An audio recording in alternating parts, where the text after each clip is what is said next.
భారత్ దక్షిణాఫ్రికా మధ్య ఈ రోజు నుంచి కేప్టౌన్ లో రెండో టెస్టు జరగనుంది. ఈ మ్యాచ్ గెలిచి 2 టెస్టుల సిరీస్ ను డ్రాగా ముగించాలనే ఉద్దేశంతో భారత జట్టు రంగంలోకి దిగబోతుంది. అయితే ఈ మ్యాచ్ ద్వారా కొన్ని కీలక మార్పులు చోటు చేసుకునే అవకాశం ఉంది. తొలి టెస్టు సందర్భంగా గాయపడిన గెరాల్డ్ కొట్టే ఈ రోజు నుంచి జరిగే రెండో టెస్టులో అందుబాటులో ఉండడం లేదు. అతడి స్థానంలో లుంగి ఎంగిడిని బరిలోకి దింపనుంది దక్షిణాఫ్రికా క్రికెట్ బోర్డు. అలాగే ఇప్పటికే కెప్టెన్ బౌమా రెండో టెస్టుకు దూరం అయ్యాడు. తొలి టెస్టులో ఫీల్డింగ్ లో తొడకండరాలు పట్టేయడంతో బౌమా మైదానం వీడాడు. దీంతో రెండో టెస్టు ద్వారా అంతర్జాతీయ క్రికెట్ కు వీడ్కోలు పలకనున్న డీన్ ఎల్గర్ కు కెప్టెన్సీ పగ్గాలు అప్పజెప్పారు. ఇక భారత జట్టులో మహమ్మద్ షమి స్థానంలో రెండో టెస్టు కోసం అవేస్ ఖాన్ ను జట్టులోకి తీసుకున్నారు. అయితే అతన్ని రెండో టెస్టుకు ఆడిస్తారా లేదా అనేది తెలియాల్సి ఉంది. అయితే బౌలింగ్ లో మాత్రం 1-2 మార్పులతో బరిలోకి దిగే అవకాశంగా కనిపిస్తుంది. అయితే కెప్టెన్ లో భారత బ్యాట్స్మెన్లతో పాటు బౌలర్లకు పరీక్ష జరగనుంది. ముఖ్యంగా శుభమన్ గిల్ పైన అందరి దృష్టి ఉంది. శుభమన్ గిల్ టెస్టుల్లో చాలా పేలవ ప్రదర్శన కొనసాగిస్తున్నాడు. దీంతో ఈ యువ బ్యాట్స్మెన్ విమర్శకులకు టార్గెట్ గా మారాడు. శుభమన్ గిల్ తనను తాను నిరూపించుకోవడానికి ఈ రోజు నుంచి జరిగే కేప్టెన్ టెస్టు చివరి అవకాశంగా భావిస్తున్నారు. సెంచరీ టెస్టు తొలి ఇన్నింగ్స్ లో శుభమన్ గిల్ 2 పరుగులకి అవుట్ కాగా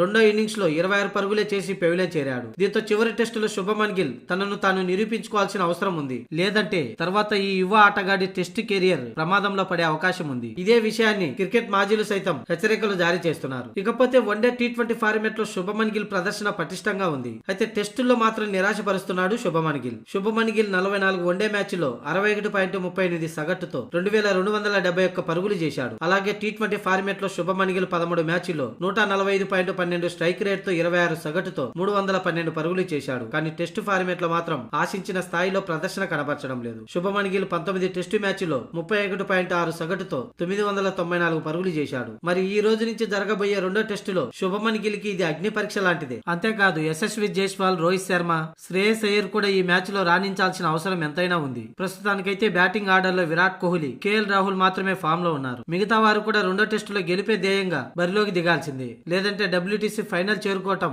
కష్టతరం అవుతుంది.